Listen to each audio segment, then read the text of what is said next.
Good afternoon. આજે આપણે three phase મેઝરમેન્ટનો practical આપણે કરવાનો છે. મીન્સ કે power factor measurement of a three phase load using 2 watt meter method એ આપણે કરશું. પહેલાં આપણે સર્કિટ ડાયાગ્રામ જોઈ લઈએ.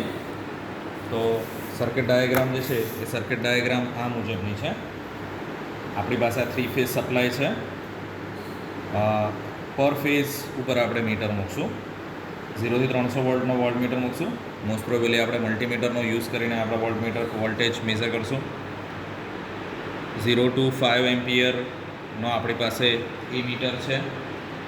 પાવર ફેક્ટર મીટર છે, જેનાથી આપણે પાવર ફેક્ટર મેઝર કરવાનું છે. 0 થી 350 વોટના આપણે 2 વોટ મીટર લીધેલા છે. એ કનેક્ટેડ આ રીતના હશે. અને આપણી પાસે લોડ તરીકે થ્રી ફેઝ ઇન્ડક્ટર જે છે એ આપણે લોડ તરીકે લીધેલું છે. અને આપણે આની અંદર અલગ અલગ પેરામીટર્સ લેવાના છે કે ભાઈ વોલ્ટેજ જે છે, મોસ્ટ પ્રોબેબલી આપણે વોલ્ટેજ જે છે આપણે પર ફેઝ લઈશું. કરંટ પણ આપણી પાસે પર ફેઝ લઈશું, એટલે પર ફેઝ વોલ્ટેજ લઈશું. કરંટ બી આપણને પર ફેઝ મેઝરમેન્ટ મળશે થ્રુ ધ ઇમીટર.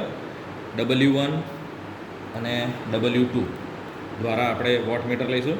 પાવર ફેક્ટરમાંથી મને પાવર ફેક્ટર જોવા મળશે અને એ power factor using this 2 watt મીટરથી આપણે કેટલો પાવર ફેક્ટર આવે છે એ મેઝર કરીશું આપણે. ઓકે, તો આપણે સર્કિટ બાજુ જઈએ. આપણે જે છે એ વેરિએક થ્રી ફેઝ વેરિએકનો ઉપયોગ કરેલો છે. અહીંથી આપણે ડિરેક્ટલી થ્રી ફેઝ સપ્લાય ઇનપુટમાં આપણે વેરિએકને આપેલો છે, થ્રી ફેઝ વેરિએકને આપેલો છે આપણે. અને clip on meter with multimeter, એટલે આનો ઉપયોગ કરીને આપણે વોલ્ટેજ મેઝર કરીશું આપણે. હવે તમે જોઈ શકો છો કે આપણે અહીંયા એ મીટરને સપ્લાય આપેલો છે. એ મીટરમાંથી ડિરેક્ટલી પાવર ફેક્ટર મીટરમાં જશે. પાવર ફેક્ટર મેઝરમેન્ટમાં જશે. પાવર ફેક્ટરના આપણે કનેક્શન જોઈ લઈએ કે ભાઈ MLCV just like a watt meter જેવા જ છે. પણ વોટ મીટરની અંદર શું હતા કે M અને C શોર્ટ કરતા હતા. આની અંદર L અને C આપણે શોર્ટ કરીએ છીએ. અને એ જે છેડો જે છે એ આપણે પહેલાં વોટ મીટરને આપણે આપેલા છે અને આ બંને વોટ મીટર કનેક્ટેડ છે. અને એના કનેક્શન આપણે થ્રી ફેઝ જે ઇન્ડક્ટર છે એ ઇન્ડક્ટર જોડે આપણે કનેક્ટેડ કરેલા છે. ઓકે, તો આ મુજબ આપણે થ્રી ફેઝના કનેક્શન કરેલા છે. ઓકે, તો પહેલાં આપણે સપ્લાય આપણે આપીએ અને રીડિંગ આપણે મેઝર કરીએ. અહીંયાથી આપણે સપ્લાય આપણે આપશું. હવે ધીરે ધીરે આપણે વોલ્ટેજ આપણે આપશું. હવે આની અંદર એક વસ્તુ તમે જોઈ શકો છો કે વોટ મીટર જે છે આની અંદર રીડિંગ બતાવે છે અને આ વોટ મીટર જે છે એ રિવર્સ કનેક્શનમાં જાય છે. વોટ મીટરનો પોઇન્ટર જે છે એ રિવર્સ સાઈડ જાય છે, તમે જોઈ શકો છો. બરાબર છે. આ વોટ મીટર જે છે એ ફોરવર્ડ તરફ જવાનો ટ્રાય કરશે. જસ્ટ અ મિનિટ, હું બતાવી દઉં છું તમને. તમે જોઈ શકો છો કે આ ફોરવર્ડ તરફ જવાનો ટ્રાય કરશે, જ્યારે આ રિવર્સ બાજુ જાય છે. તો આનો અર્થ એ છે કે તમારા કનેક્શન જે છે એ પ્રોપરલી વર્ક કરી રહ્યા છે. તમારા કનેક્શન પ્રોપરલી વર્ક છે. જ્યારે પણ 2 વોટ મીટરની અંદર કોઈ વોટ મીટર નેગેટિવ તરફ જાય તો સમજી લેવું કે આપણા જે વોટ મીટરનું કનેક્શન જે છે એ પ્રોપરલી કરેલું છે. ઓકે, તો આપણે હવે એ કરશું કે વોટ મીટરના જે કનેક્શન જે છે જે W2 છે એના આપણે કનેક્શન પહેલાં ચેન્જ કરીશું. આપણે કનેક્શન ચેન્જ કરી દીધા છે. કનેક્શન ચેન્જની અંદર આપણે શું કરેલું છે કે ભાઈ એમના કનેક્શન એલમાં આપેલા છે અને એલના કનેક્શન આપણે એમની અંદર આપેલા છે. એટલે એમ અને એલના કનેક્શન જ ખાલી રિવર્સ કરવાના છે. તો એના દ્વારા આપણે રીડિંગ જે છે, જે મેઝરમેન્ટ રિવર્સ સાઈડ જાય છે એ ફોરવર્ડ સાઈડ જશે. ઓકે, તો હવે આપણે રીડિંગ લઈ લઈએ. અહીંયા આપણે સપ્લાય ચાલુ કરશું. સપ્લાય આપણે ચાલુ કરીશું. હવે સપ્લાય આપણે આપીશું એટલે પાવર ફેક્ટર મીટરની અંદર આપણે મેઝરમેન્ટ કરશું. એ મીટરની અંદર મેઝરમેન્ટ કરશું અને વોટ મીટરની અંદર શું રીડિંગ આવે છે એ આપણે મેઝર કરશું. બને ત્યાં સુધી 5 એમ્પિયરથી વધારે આપણે નહીં જવા દઈએ, પણ મોસ્ટ પ્રોબેબલી આપણે 4 to 5ની અંદર આપણે રીડિંગ લઈશું. તો આપણે ધીમે ધીમે સપ્લાય આપણે આપીએ છીએ.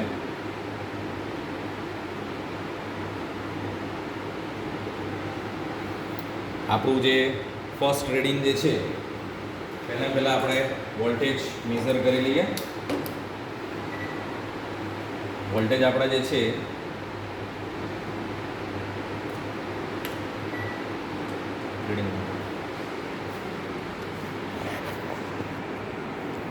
રીડિંગ આપણા જે છે ઇટ ઇઝ 25.44 રીડિંગ લઈએ છીએ આપણે. એટલે આપણું જે પહેલું મેઝરમેન્ટ જે છે એ 25.40 આપણે લીધું છે. એ મીટરમાં આપણે જોઈએ તો એ મીટરની અંદર તમે જોઈ શકો છો કે 1.5 એમ્પિયર છે. તો 1.5 એમ્પિયર આપણે લીધું છે. પાવર ફેક્ટર મીટરની અંદર તમે જુઓ કે આ યુનિટી છે, આ 0.99 છે, આ 0.9 છે, એની વચ્ચે 0.95 છે. એટલે આ લેગ છે અને આ લીડ છે. પોઇન્ટર તમારું લેગ બાજુ જાય છે. બટ ઓબ્વિયસ છે કે ઇન્ડક્ટિવ લોડ છે એટલે લેગ બાજુ જ જશે, પણ 95 to 96 ઉપર જ રહી જાય છે. તો આપણો જે પાવર ફેક્ટર જે છે એ 0.96 લેગ આપણે લઈએ છીએ. હવે વોટ મીટરનું રીડિંગ આપણે જોઈએ તો સ્ટાર્ટિંગનું તમે વોટ મીટરનું રીડિંગ જોઈ શકો છો કે પહેલાંની અંદર સ્મોલ એમાઉન્ટની અંદર આવે છે જે 5 વોટની નિયર છે, અને બીજું જે રીડિંગ જે છે એ બી 5 થી 10ની વચ્ચે છે. એટલે આપણે એવું જનરલ લઈ લઈએ કે W1 પ્લસ W આપણે લઈએ તો આની અંદર 5 વોટ અને 10 વોટનું રીડિંગ આપણે લીધું છે. ઓકે, હવે હું ફરીથી અહીંયા સપ્લાય ઇન્ક્રીઝ કરીશ અને 2.5 એમ્પિયર જેટલું મેઝરમેન્ટ આપણે લઈએ છીએ. તો હવે આપણે ફરીથી સપ્લાય ચેક કરી લઈએ.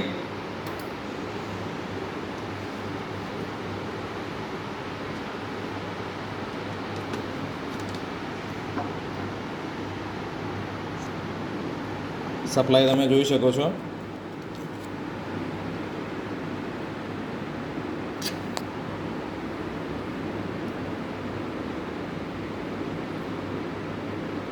$39 પર સપ્લાય આવે છે.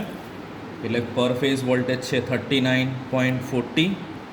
ઓકે, કરંટ જે છે એ કરંટ મારો 2.5 એમ્પિયર છે. It is 2.5 ampere. Most probably આ ડેલ્ટા કનેક્ટેડ છે, એટલે ડેલ્ટા કનેક્ટેડની અંદર ફેઝ વોલ્ટેજ અને લાઇન વોલ્ટેજ સરખા છે, એટલે આપણે અહીંયા 2.5 લઈએ છીએ. પાવર ફેક્ટર મીટર તમે જોઈ શકો છો કે 0.90થી પણ આગળ જઈ રહ્યું છે, which is 0.87 lakh. It is 0.87 lakh. તો આપણે અહીંયા 0.87 lakh આપણે લઈએ છીએ. મેઝરમેન્ટની અંદર તમે જોઈ શકો છો કે અહીંયા 0થી 5 વોટથી પણ વધારે જઈ રહ્યું છે. So it is 7 watt approximately આપણે લઈ લઈએ. અને આની અંદર તમે જોઈ શકો છો કે 10 અને 15 કરતાં 20ની વચ્ચે છે. સો આને આપણે લઈ લઈએ છીએ 15 વોટ. W2 જે છે એ મારું 15 વોટની અંદર આવે છે. ઓકે, હું ફરીથી સપ્લાય ઇન્ક્રીઝ કરું, હું ફરીથી સપ્લાય આપું છું.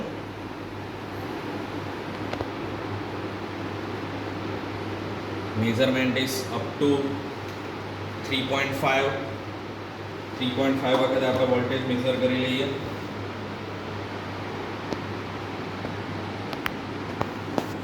વોલ્ટેજ જે છે એ 51.65. ઓકે, 51.65ની અંદર આવે છે. કરંટ જે છે which is 3.5 ampere. Power factor તમે જોઈ શકો છો કે એક્ઝેક્ટ 0.79 અને 80ની વચ્ચે છે, એટલે 0.79 આપણે લઈ લઈએ. 0.79 લેખ આપણો પાવર ફેક્ટર છે. આની અંદર તમે જોઈ શકો છો કે W1 અને W2નું રીડિંગ આવે છે. W1નું રીડિંગ જે છે દેટ ઇઝ 10 વોટની આસપાસ છે. સો W1 જે છે એ 10 વોટ લઈ લઉં છું અને W2 જે છે એ 25 વોટ મને અહીંયા બતાવે છે. 25 વોટ જે છે એ મને અહીંયા બતાવે છે. ઓકે, હવે આપણે લાસ્ટ રીડિંગ લઈ લઈએ.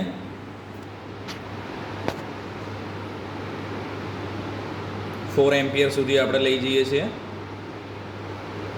ઓકે, તો 4 એમ્પિયર વખતે આપણે સપ્લાય ચેક કરી લઈએ.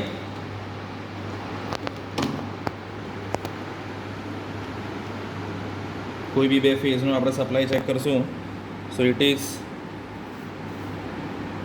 59.36 જેવું આવે છે. સો 59.36 કરંટ જે છે એ 4 એમ્પિયર છે. પાવર ફેક્ટર તમે જુઓ કે 0.79 ની આ બાજુ 0.75 લેગ આપણે લઈએ છીએ. વોટ મીટરનું રીડિંગ આપણે જોઈ લઈએ તો 10 વોટથી 15 વોટ સુધીનું છે અને આ જે છે એ 50 તો 40 વોટ જેટલું હું લઈ લઉં છું. ઓકે, હવે આપણે ધીરે ધીરે સપ્લાય ડિક્રીઝ કરીશું. પાવર ફેક્ટર મીટર જે છે એ સ્લોલી યુનિટી ઉપર આવશે. જ્યારે બી તમે પાવર ફેક્ટર મેઝર કરો, પાવર ફેક્ટર મીટરનો યુઝ કરો તો તમારો પોઈન્ટર જે છે યુનિટી ઉપર આવશે. પણ જ્યારે રીડિંગ લઈ લેશો તો એ આવતા થોડો ટાઈમ લાગશે. તો આપણે અહીંયા રીડિંગ લઈ લીધા છે. હવે આપણે એનું કેલ્ક્યુલેશન જોવાનું છે કે ભાઈ પાવર ફેક્ટર મીટર અને 2 વોટ મીટર મેથડનું જે ઇક્વેશન છે એ મુજબ એક્ઝેક્ટલી પાવર ફેક્ટર આવે છે કે નહીં આપણે જોઈએ. તો હવે આપણે રીડિંગ લીધા છે. તો રીડિંગ મુજબ આપણે જોઈ લઈએ કે phi આપણી પાસે ઇક્વેશન છે. હવે જો આ માઇનસમાં આવે છે આન્સર તો સમજી લઈએ છીએ કે પાવર ફેક્ટર જે છે એ લેગિંગની અંદર આપણને બતાવે છે.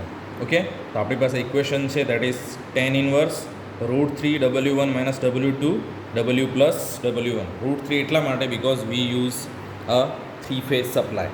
ઓકે, તો આપણી પાસે જે છે દેટ ઇઝ -5 5 - 10 છે -5 ડિવાઇડેડ બાય 15. ઓકે, એને ઇન્ટુ √3 કરીએ છીએ આપણે. ઓકે, હવે એને tan because tan phi is equals to √3 W1 - W2 equal W plus 1 W. એટલે tan ઇન્વર્સ કરશું એટલે આપણને phi એંગલ મળી જશે. tan ઇન્વર્સ કરશું તો phi એંગલ આપણને મળી ગયો છે દેટ ઇઝ -30 અને એનો આપણે જો cos લઈશું cos તો 0.86 આપણે 96 આવતું હતું which is in 0.86. So it is 0.86 lag. કારણ કે માઇનસમાં છે એટલે આપણે લેગનો આન્સર લઈએ છીએ. બરાબર છે. એ મુજબ આપણે બીજું રીડિંગ લઈ લઈએ કે 7 - 15 ડિવાઇડેડ બાય 7 + 50 એને ઇન્ટુ √3 જે બી આપણો આન્સર આવ્યો અને એને tan ઇન્વર્સ વિચ ઇઝ -32.20 જે આપણો phi એંગલ આવ્યો છે એને આપણે cos લઈ લઈએ તો બટ ઓબ્વિયસ છે ઇટ ઇઝ -86ની જગ્યાએ 86 હતો એની જગ્યાએ 0.846 આપણને બતાવે છે. 87 to 84 નિયરર ટુ એની અંદર આવે છે. તો આ મુજબ આપણે રીડિંગ લઈશું, આ મુજબ આપણે કેલ્ક્યુલેશન કરીશું અને કેલ્ક્યુલેશન કર્યા પછી આપણને ખબર પડશે કે ભાઈ power factor measurement 2 watt meter મેઝરમેન્ટની જોડે કેટલું એક્યુરેટ છે. તો આ મુજબ આપણે પાવર ફેક્ટર મીટરનો યુઝ કરીને પાવર ફેક્ટરનું મેઝરમેન્ટ કર્યું છે. Thank you.